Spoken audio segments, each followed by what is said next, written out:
2, 3.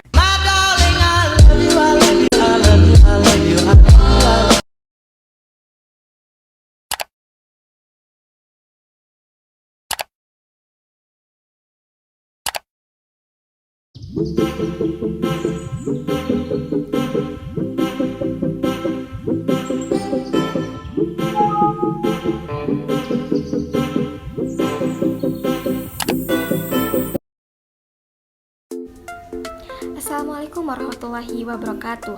Selamat pagi, salam sejahtera bagi kita semua. Terima kasih kepada Ibu Novi yang telah memperkenankan saya untuk menyampaikan presentasi materi tentang sistem endokrin. Izinkan saya untuk memperkenalkan terlebih dahulu. Nama saya Deli Septian Hikmatila dari kelas 1B Reka Medis. Untuk mengefektifkan waktu, saya akan memulai materinya tentang sistem endokrin. Nama kelenjar endokrin dari atas sampai bawah, nama hormon serta fungsi yang dihasilkan serta penyakitnya. Kelenjar yang ada sistem endokrin. Yang pertama yaitu kelenjar hipofisis, yang kedua kelenjar adrenal, yang ketiga kelenjar tiroid, yang keempat kelenjar pankreas, yang kelima kelenjar reproduksi.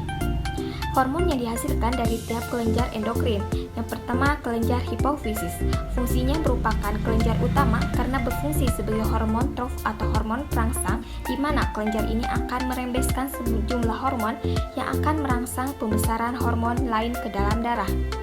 Kelenjar hipofisis hormonnya ACTH, ACIH, TRH, TIH, GnRH, hormon GnIH, PTRH, PTIH, RRH, PIH, GRH, GIH, MRH, MH.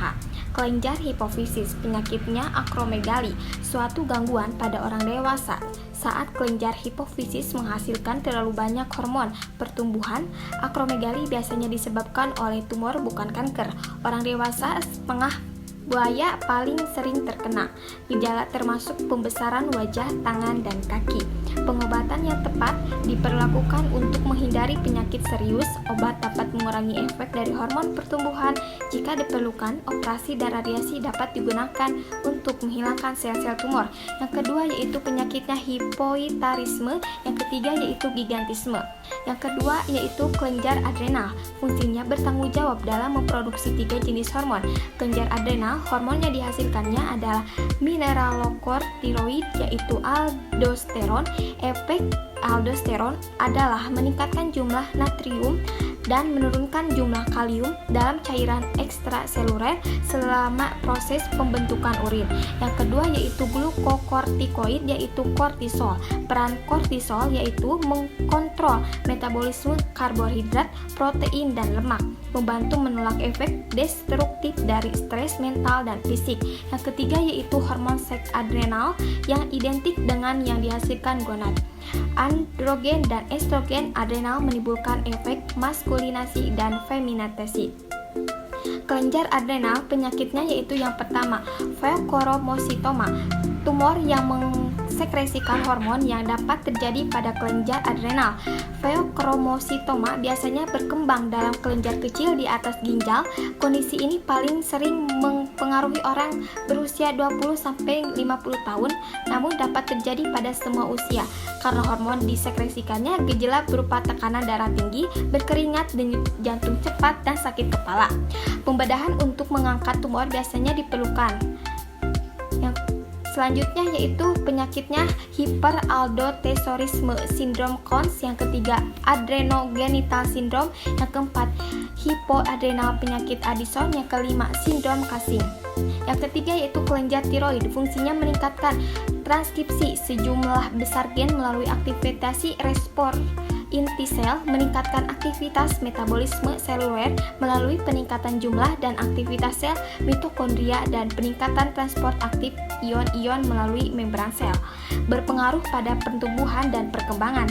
Efek-efek spesifiknya yaitu meningkatkan metabolisme karbohidrat dan pengangkutan lemak, menurunkan konsentrasi kolesterol, fosfolipid, dan trigliserida dalam darah, namun meningkatkan asam lemak, bebas meningkatkan kebutuhan vitamin, karena meningkatkan jumlah berbagai enzim tubuh, meningkatkan laju metabolisme basah hingga 60-100% di atas nilai normal, menurunkan berat badan.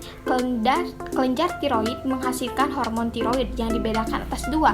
Yang pertama ada tetratiodoric ronin, yang kedua triodotironin. Kelenjar tiroid yaitu penyakitnya yang pertama hipotiroid. Penyebabnya autoimunitas terhadap kelenjar tiroid yang justru menyebabkan peradangan pada kelenjar tiroid. Dampaknya hipotiroidisme berdampak pada tumbuh goiter tiroid, pembekakan kelenjar tiroid. Gejala goiter tiroid, rasa lelah dan mengantuk yang sangat sehingga penderita tidur selama 12-14 jam dalam sehari. Kelemahan otot yang ekstrim, kecepatan denyut jantung menurun, berkurangnya volume darah, kadangkala diikuti kenaikan berat badan. Konstipasi. Dampak dari goiter tiroid adalah myxedema dan keratinisme. Kelenjar tiroid yang kedua penyakitnya yaitu hipertiroid. Yang keempat, kelenjar pankreas, fungsinya menghasilkan hormon insulin dan glukagon. Kelenjar pankreas, hormon yang dihasilkannya yaitu insulin dan glukagon yang berperan dalam mengatur kadar glukosa dan gula darah.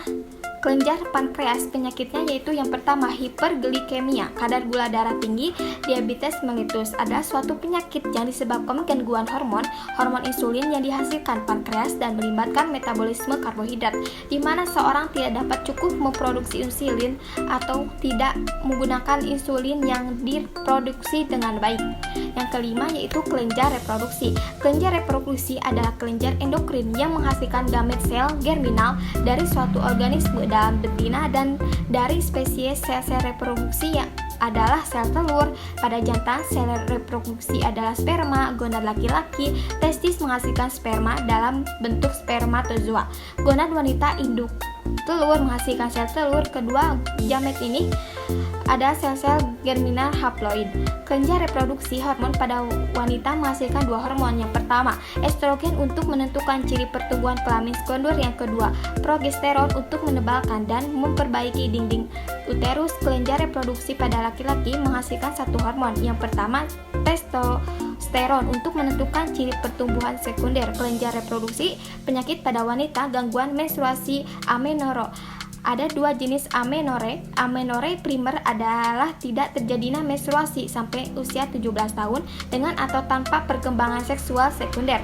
Yang kedua yaitu patologi, disfungsi hipotalamus, disfungsi hipofisis, kegagalan ovarium. Amenorrhea sekunder berarti tidak terjadi menstruasi selama 3 bulan atau lebih pada orang mengalami siklus menstruasi.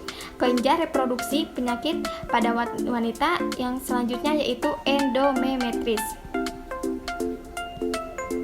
Endometritis adalah infeksi atau radang pada endometrium rahim, myometrium otot rahim yang dapat menjalar ke jaringan parametrium. Umumnya penyebabnya akibat adanya infeksi pada saluran reproduksi bagian bawah. Infeksi ini dapat terjadi sebagai kelanjutan infeksi pada serviks atau infeksi tersendiri dan terdapat benda asing dalam rahim. Gejalanya yaitu demam, keluar flor, terjadi peradangan. Terapi istirahat, antibiotika, endometris perlu dikuret. Kelenjar reproduksi penyakit pada laki-laki yang pertama ada hipogonadisme. Definisinya penurunan abnormal dari aktivitas fungsional testis dibagi menjadi dua, hipogonadisme primer dan sekunder. Hipogonadisme primer karena difungsi sel-sel Leydig, sedangkan sekunder dari difusi unit hipotalamus hipofisis. Yang kedua yaitu patofisiologi. Hipogonadisme primer terjadi ketika disfusi tensis, sedangkan hipogonadisme sekunder ketika pituari hipotalamus difungsi. Manifestasi klinis hipogonadisme primer dapat dicuri saat lahir. Jika testis dan penis kecil, hal ini belum disadari sampai saat mencapai pubertas. Dari kelamin sekunder belum berkembang. Penis dan skrotum tetap infantil dan mungkin hampir tersembunyikan oleh lemak. Sekian dari saya, mohon maaf apabila terdapat kesalahan. Wabillahi taufiq wal hidayah. Wassalamualaikum warahmatullahi wabarakatuh.